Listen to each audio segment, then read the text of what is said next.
কুফা জমিনে কারবালা জমিনে হুজুর কি যুদ্ধের জন্য গিয়েছিল? না, হুজুর আমার যুদ্ধের জন্য যাই, হুজুর আমার যুদ্ধ করতে যান। একটু আলোচনা হোক নাকি চেঞ্জ করব?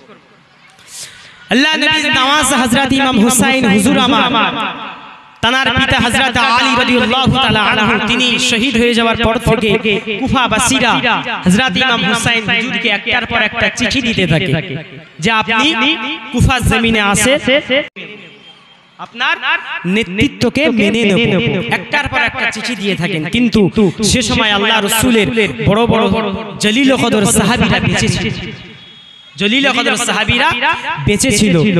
তানারা বলেছিলেন বাবা হুসাইন, কুফাবাসীরা হচ্ছে ধোঁকাবাজ, কুফাবাসীদের চক্রান্তে পড়ো।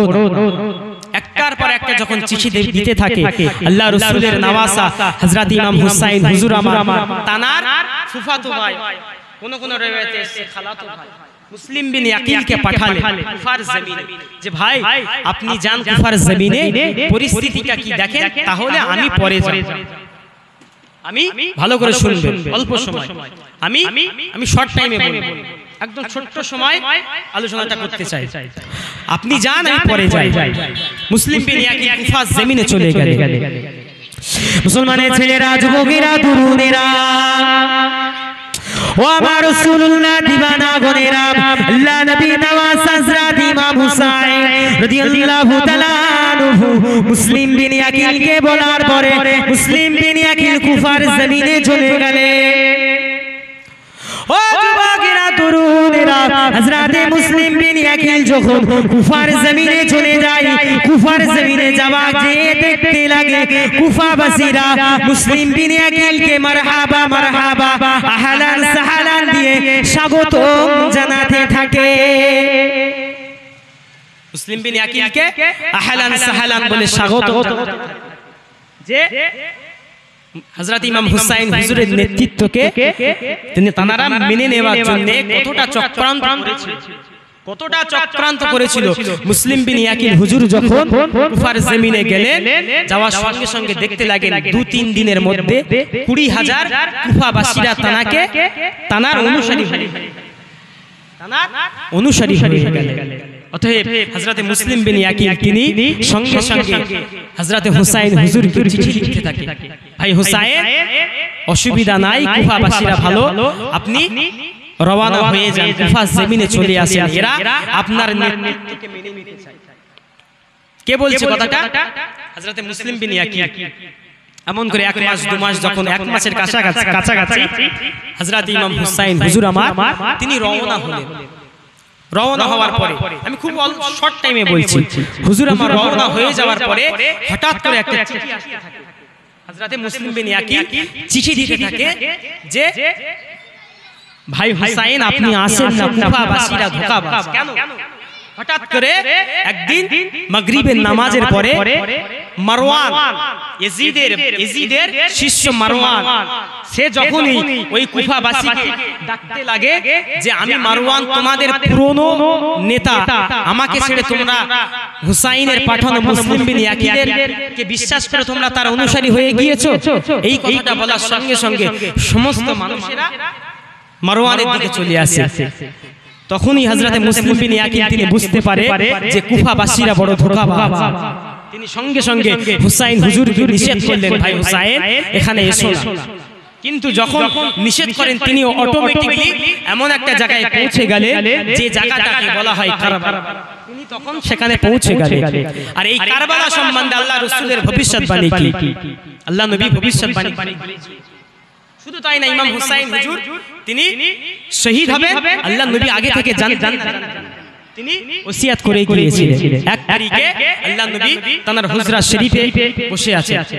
মুসলমানের ছেলেরা, যুবকেরা, তরুণেরা, আল্লাহ নবী হযরত উম্মে সালমাকে বলতে লাগেন, ও আম্মা জান উম্মে সালমা, আল্লাহ নবী হযরত উম্মে সালমাকে বলতে লাগেন, ও উম্মে সালমা, এই যে মাটিটা দেখতে পাও, এই মাটিটা আল্লাহ পাক হযরত জিবরাইল আমিন আলাইহিস সালামকে আল্লাহ পাক আমাকে দিয়ে গেলেন। আম্মা জান উম্মে সালমা বলতে লাগে, এই মাটিটা কিসের মাটি, এই মাটিটা কোথাকার মাটি? ও যুবকেরা, তরুণেরা, ও আমার রাসূলুল্লাহ দিবানা গনেরা, আল্লাহ নবী কান্না কাঁদতে বলেন, এই মাটিটা অন্য কোনো মাটি নয়, হযরতে জিবরাইল আমিন আমাকে দিলেন, এই মাটিটা হলো কারবালার জমিনের মাটি। এই মাটিটা এমন একটা মাটি, এই মাটিটাই আমার নওয়াজ হযরতে হুসাইন শহীদ হবে। যখন ইমাম হুসাইন শহীদ হয়ে যাবে, আমি রাসূলুল্লাহ দুনিয়ার জমিনে থাকবো না, আমি রাসূলুল্লাহ ওয়াফাত হয়ে যাব। ও হযরতে উম্মে সালমা, ও হযরতে উম্মে সালমা, আমার হুসাইন যখন শহীদ হয়ে যাবে, এই মাটিটা সঙ্গে সঙ্গে লাল রক্ত বর্ণের হয়ে যাবে। অতএব আল্লাহর নবীর ভবিষ্যৎবাণী হযরতে জিবরাইল আমিন আল্লাহর নবীকে দিয়ে গেলেন, ইয়া রাসূলুল্লাহ, আল্লাহ পাক এই মাটিটা দিলে। আল্লাহর নবী জিজ্ঞাসা করলেন, মাটিটা কিসের মাটি? এই মাটিটা কারবালার মাটি, এই মাটিতেই আপনার নওয়াজা হযরতে ইমাম হুসাইন হুজুর শহীদ। তাই আল্লাহর নবী হযরত উম্মে সালমাকে জানালেন, উম্মে সালমা, এই মাটিটা একটা কাঁচের পাত্রে রেখে দাও, আমি রাসূলুল্লাহ ওয়াফাত হয়ে যাব। আমি ওয়াফাত হয়ে যাবার পরে আমার হুসাইন যখন শহীদ হবে, তুমি দেখবে এই মাটিটা লাল বর্ণের হয়ে যাবে, এই মাটিটা লাল বর্ণের হয়ে যাবে। এখানে থাক। অতএব আল্লাহর নবীর ভবিষ্যৎবাণী 1 নম্বর। দ্বিতীয়, 1 তারিখে আল্লাহর নবীকে খুঁজে পাওয়া যায় না। আলোচনা এদিকে তাকান, এদিকে তাকান। খুব অল্প সময়, কোনো বিষয়বস্তু নেই, কোনো বিষয়বস্তু নেই না। আল্লাহর নবীকে 1 তারিখে খুঁজে পান না। সাহাবা হুজুররা সারা এলাকা, শাম, সিরিয়া, দামেস্ক, সমস্ত জায়গায় আল্লাহর নবীকে খুঁজে পান না। একদিন যায়, 2 দিন যায়, 3 দিন যায়, আল্লাহর নবীকে খুঁজে পায় না। নওজওয়ানেরা, পারা তরুণেরা, যুবকেরা আল্লাহর নবীকে খুঁজে পান না।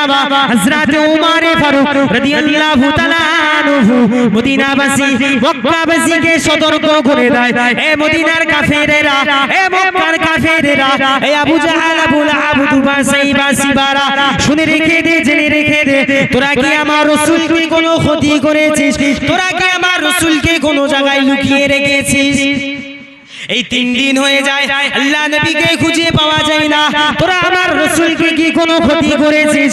শুনে রেখে দে, আমার রাসূলকে যদি কোনো ক্ষতি হয়ে যায়, আমি ওমর তোদের একটাকেও বাঁচিয়ে রাখবো না। আমি একটু বাইরে আসলাম, আমি সে হুসাইন হুজুরের ওখানে যাব, আলোচনা ঠান্ডা মাথায় শুনবেন। আল্লাহর রাসূলের সাহাবী হযরত ওমর, তিনি বলছেন কাফেরদেরকে, আমার রাসূলকে 3 দিন খুঁজে পাই না, তোরা যদি লুকিয়ে রাখিস, আমি ওমর আমার তরবারি থেকে তোরা কেউ বাদ যাবি না। অতএব কাফেররা সমালোচনা করতে থাকে যে যদি রাসূলকে লুকিয়ে রাখিস, তাড়াতাড়ি বার করে দে, কারণ ওমর বলেছে, ওমর যে কথা বলে ওমরের তরবারি সেই একই কাজ করে।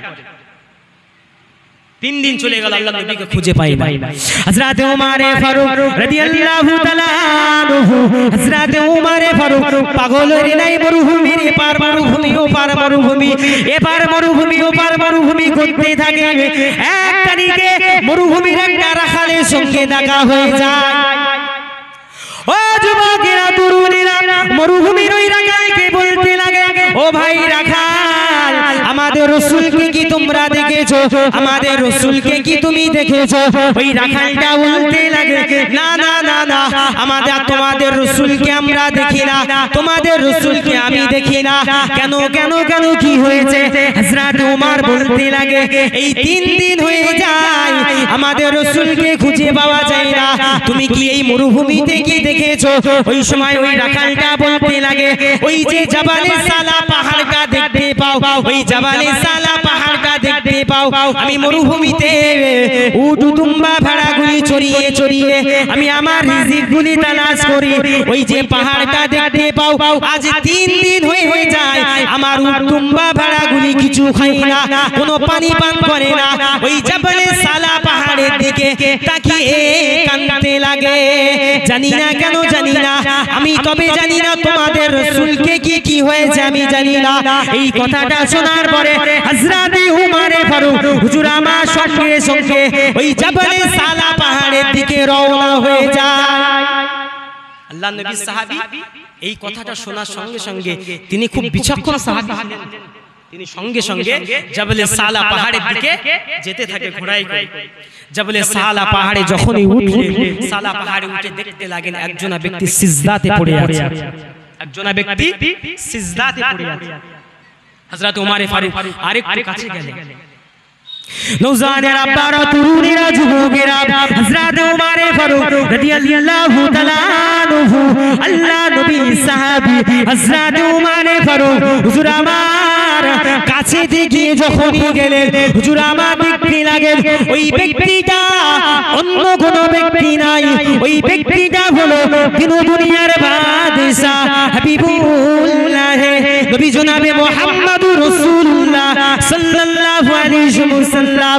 আল্লাহ নবী সিজদাতে পড়ে অঝর নয়নে কাঁদতে লাগে আর মুখে দিয়ে একটা কথা বলতে লাগে, ইয়া রাব্বি হাবিবি ইয়া উম্মতি ইয়া উম্মতি।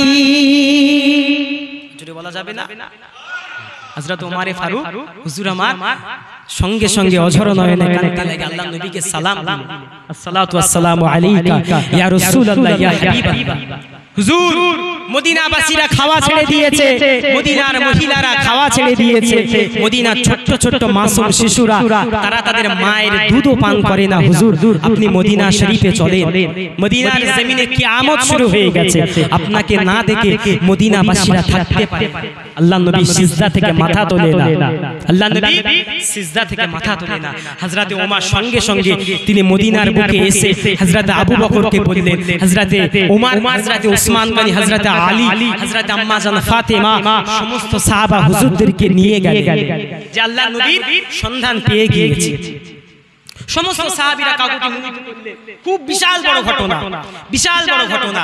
সমস্ত সাহাবীরা কাকুতি মিনতি করার পরেও আল্লাহ নবী সিজদা থেকে মাথা তোলে না। অবশেষে আম্মা জান ফাতেমাতুজ জাহরা রাদিয়াল্লাহু তাআলা আনহা তিনি কি বলেন, এইবারে আসেন কারবালার জমিন, তিনি তখন বলতে লাগেন, ইয়া রাসূলুল্লাহ ইয়া হাবিবাল্লাহ, ও আমার আব্বা জান আপনি সিজদা থেকে মাথা তোলেন। নওজওয়ানের আব্বারা, তরুণীরা, যুবকেরা, আম্মা জান ফাতেমাতুজ জাহরা হুজুর আমার কি হয়েছিল, ও আমার আব্বা জান আপনি সিজদা থেকে মাথা তোলেন, আপনি সিজদা থেকে মাথা তোলেন, আপনার উম্মত উম্মতির জন্য আমি ফাতেমা আপনার দুই সন্তান, আমার দুই সন্তান হযরত ইমাম হাসান, হযরত ইমাম হুসাইনকে আপনার উম্মত উম্মতির জন্য কুরবান করে দিলাম। আল্লাহ নবী সঙ্গে সঙ্গে সিজদা থেকে মাথা তুলে, আল্লাহ নবী সিজদা থেকে মাথা তুলে হযরত ফাতেমাকে বলতে লাগেন, ও আম্মা জান ফাতেমা, ও বেটি ফাতেমা এই কথাটা কেমন করে তুমি বললে, সত্যি সত্যি তুমি কি তোমার দুই সন্তানকে আমার উম্মতের জন্য কি কুরবান করে দেবে? আম্মা জান ফাতেমা বলতে লাগেন, ও আমার আব্বা জান হ্যাঁ হ্যাঁ হ্যাঁ আমি আমার দুই সন্তানকে আপনার উম্মত উম্মতির জন্য আমি আমার দুই সন্তানকে কুরবান করে দিলাম। অতএব ভবিষ্যৎবাণী না আল্লাহ নবী জানতেন না, জানতেন না। অতএব এগুলো হচ্ছে কৌশল। আল্লাহ রাসূলের সাহাবী, আল্লাহ রাসূলের নওয়াসা হযরত ইমাম হুসাইন হুজুর 9 মুহররম তিনি যখন কারবালার জমিনে পৌঁছে গেলেন, হযরত মুসলিম বিন ইয়াকিল চিঠি পাঠালেন।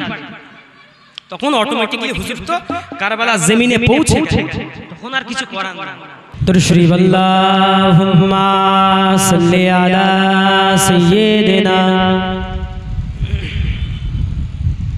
মহব্বতের সঙ্গে পড়েন ওয়ালা আলে সাইয়্যিদিনা। ও প্যারা নবী আল্লাহ রবি দেখা দাও আমায়, তোমার প্রেমে বসে আছি পাপী অভাগা। ও প্যারা নবী আল্লাহ রবি দেখা দাও আমায়, তোমার প্রেমে বসে আছি পাপী অভাগা। ও দয়াল নবী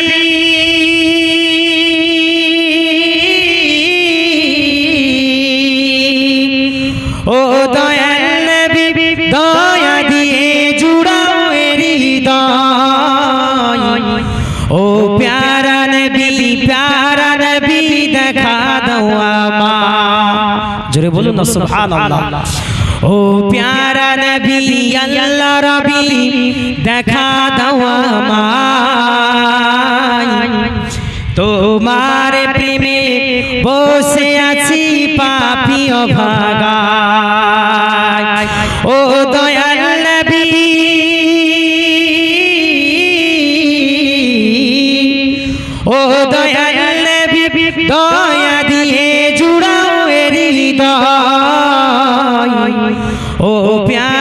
নবী প্যারা নবী দেখা দাও আমায় এ দুনিয়ারি মহান মালিক আল্লাহ সুবহান তাহার পরে রাসূল তোমার উচ্চ যে মাকাম জোরে বলবেন না সুবহানাল্লাহ এ দুনিয়ারি মহান মালিক আল্লাহ সুবহান তাহার পরে রাসূল তোমার উচ্চ যে মাকাম তাই প্রেম ভিখারি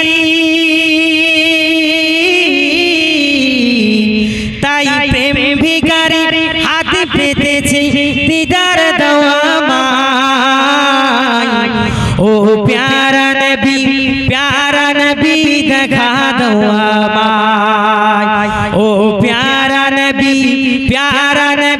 দেখা দাও আমায় ও প্যারা নবী দেখা দাও আমায় তুমি রহমতের খাজিনা নবী উম্মতের কান্ডার ভীষণ বিপদ কালে তুমি করবে আমায় পার তুমি রহমতের খাজিনা নবী উম্মতের কান্ডার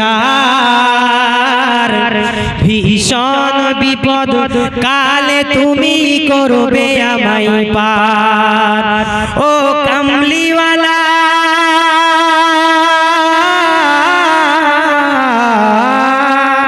ও কামলিওয়ালা রহমওয়ালা দেখা দাও আমায় জোরে বলুন ও কামলিওয়ালা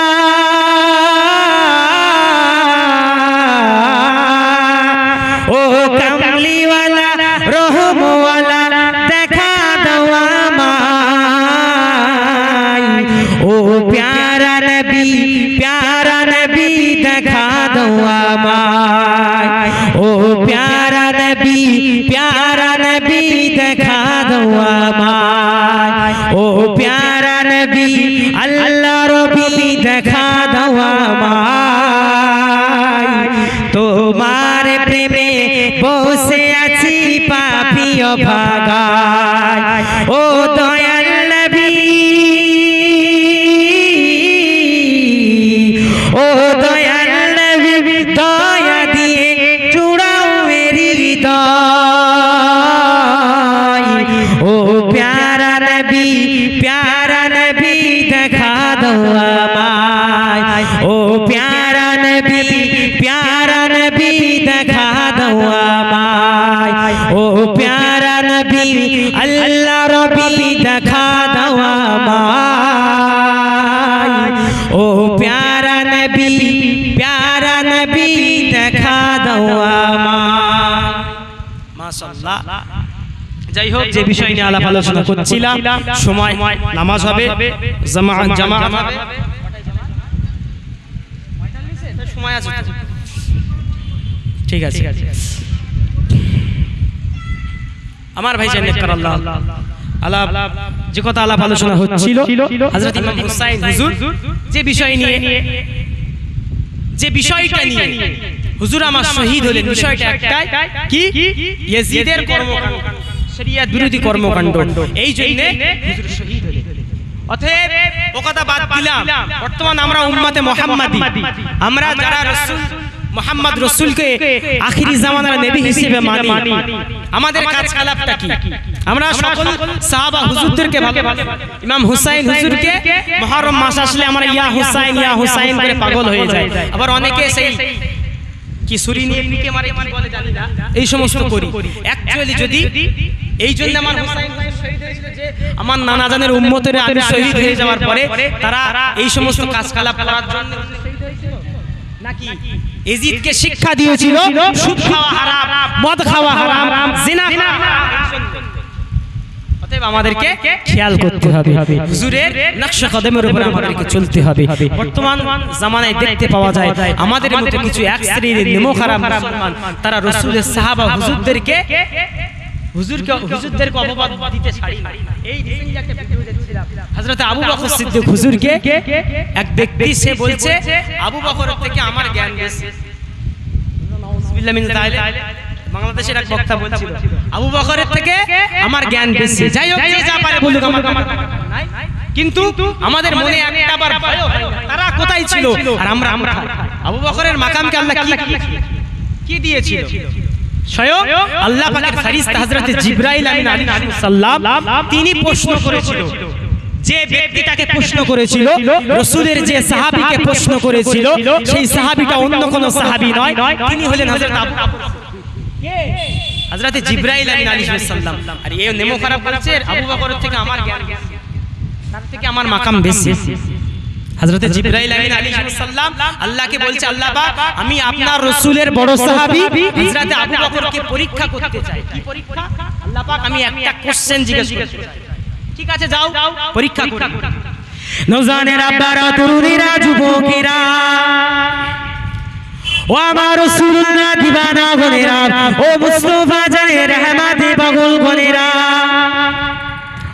ও রাসূলুল্লাহ দিবানা গনেরা, হযরত জিবরাইল আমিন আলাইহিস সালাম দুনিয়া জমিনে চলে আসলেন মানুষের সূরত ধরে। দুনিয়া জমিনে চলে এসে আল্লাহ নবী সাহাবী হযরত আবু বকরের সামনে দাঁড়িয়ে গেলেন। আসসালাতু আলাইহিসসালামু আলাইকা ইয়া আবু বকর, ও ভাই আবু বকর, আমি এসেছি একটা প্রশ্নের উত্তর জানতে। কে প্রশ্ন করছে? জিবরাইল আমিন আবু বকর হুজুর। আল্লাহ নবীর বড় সাহাবী হযরত আবু বকর সিদ্দিক হুজুর আমার কি বলেছিল? কে ভাই, কোথা থেকে এসেছো? আমি তো এর আগে কখনো দেখি না, তোমার পরিচয়টা কি, আমাকে কি বলা যাবে? ও যুবকেরা, তরুণেরা, হযরত জিবরাইল আমিন কি বলে জবাব দিয়েছিল? আমি আমার পরিচয় জানাতে এখানে আসিনি, আমি কি করতে এসেছি? আমি এসেছি একটা প্রশ্নের উত্তর জানতে। এই প্রশ্নের উত্তরখানা দিয়ে দেবে, আমি এখান থেকে চলে যাব। হযরত আবু বকর হুজুর আমার কি বলেছিল? কি প্রশ্ন? প্রশ্নটা তো বলো, কি এমন প্রশ্ন দেখি আমি আবু বকর কি পারি কি দেখি? ও যুবকেরা, তরুণেরা, ও আমার রাসূলুল্লাহ দিবানারা, হযরত জিবরাইল আমিন হুজুর আমার কি বলেছিল? ও হযরত আবু বকর বলো তো দেখি, এই সময় বর্তমানে এই পরিস্থিতিতে আল্লাহ পাকের বড় ফেরেশতা হযরত জিবরাইল আমিন কোন জায়গাতে অবস্থান করছে? হযরত জিবরাইল আমিন হুজুর তিনি প্রশ্ন করছে যে আল্লাহ পাকের বড় ফেরেশতা হযরত জিবরাইল আমিন আলাইহিস সালাম কোন জায়গায় আছে? ব্যাপারটা প্রশ্নটা তো সহজ নয়। প্রশ্নটা কাকে করছে আবার? আবু বকর হুজুর। হুজুর বললেন ঠিক আছে আমি উত্তর দেব, আমি উত্তর দেব, তুমি আমাকে একটু সময় আমার সামনে দাঁড়াও। নওজওয়ানের আব্বারা, তরুণীরা, ও আমার রাসূলুল্লাহ দিবানারা, এই প্রশ্নটা করার সঙ্গে সঙ্গে হযরত আবু বকর সিদ্দিক হুজুর আমার চোখটাকে বন্ধ করে নিলেন। হুজুর আমার চোখটাকে বন্ধ করে দিয়ে হুজুর আমার আসমানের দিকে তাকালেন। হুজুর আমার প্রথম আসমানটা দেখে নিলেন। হুজুর আমার প্রথম আসমানে এমন কোন জায়গা নাই যে জায়গাতে আল্লাহ পাকের বড় ফেরেশতা হযরত জিবরাইলকে দেখতে পান না। এমন করে দ্বিতীয় আসমান, চতুর্থ আসমান, পঞ্চম আসমান, ষষ্ঠম আসমান, সপ্তম আসমান পর্যন্ত দেখে নিলেন। কোন জায়গাতে আল্লাহ পাকের বড় ফেরেশতা হযরত জিবরাইলকে দেখতে পেলেন না। ও যুবকেরা, তরুণেরা, সিদরাতুল মুনতাহাটা দেখে নিলেন, হুজুরকে দেখতে পেলেন না। বাবা আল্লাহ পাকের আরশ পাক পর্যন্ত দেখে নিলেন। কোন জায়গাতে আল্লাহ পাকের বড় ফেরেশতা হযরত জিবরাইল আমিন আলাইহিস সালামকে দেখতে পেলেন না। হুজুর আমার চোখটাকে খুলে ফেললেন। হুজুর আমার আবার চোখটাকে বন্ধ করে নিলেন। হুজুর আমার জমিনের দিকে তাকালেন। প্রথম জমিন থেকে শুরু করে দিয়ে সপ্তম জমিন পর্যন্ত দেখে নিলেন। কোন জায়গাতে আল্লাহ পাকের বড় ফেরেশতা হযরত জিবরাইলকে দেখতে পেলেন না। হুজুর আমার পশ্চিম দিকে তাকালেন। মাশরিক থেকে মাগরিব কোন জায়গাতে হুজুর আমার আলামে শেষ পর্যন্ত দেখে দিলেন। কোন জায়গাতে আল্লাহ পাকের বড় ফেরেশতা হযরত জিবরাইলকে দেখতে পেলেন না। কোন জায়গাতে পেলেন না, কোন জায়গাতে পেলেন না। হুজুর আমার আলামে শেষ পর্যন্ত উত্তর দিকে তাকালেন, হুজুর আমার দক্ষিণ দিকে তাকালেন, কোন জায়গাতে আল্লাহ পাকের বড় ফেরেশতা হযরত জিবরাইল আমিন আলাইহিস সালামকে দেখতে পেলেন না। অবশেষে হুজুর আমার আর দেরি করলেন না, হুজুর আমার সরাসরি বলে দিলেন, আমার সামনে যে ব্যক্তিটা দাঁড়িয়ে আছে তুমি অন্য কোন ব্যক্তি নও, তুমি হলে আল্লাহ পাকের বড় ফেরেশতা হযরত জিবরাইল। আজরে বলতে পারলেন না কত বড় মাকাম দিয়েছিল আল্লাহ, কি মাকাম দিয়েছিল, সরাসরি বলে দিলেন আমার সামনে যে ব্যক্তিটা আছে ওই ব্যক্তিটা তুমি অন্য কেউ নাই, তুমি আমাকে পরীক্ষা করতে এসেছো, তুমি হলে আল্লাহ পাকের বড় ফেরেশতা হযরত জিবরাইল। সেই আবু বকর হুজুরকে বলছে তানার থেকে আমার জ্ঞান বেশি, তানার থেকে আমার মাকাম বেশি, কারণ তিনি নাকি হুজুর মাদ্রাসায় পড়েনি, আমরা বড় বড় মাদ্রাসায় পড়ে বড় বড় কিতাবের অধিকারী। একবার বলবেন না নাউজুবিল্লাহ? কোন আবু বকরের কথা বলছি, কোন আবু বকর সম্পর্কে আল্লাহ পাক তার এত মাকাম দিয়েছিল।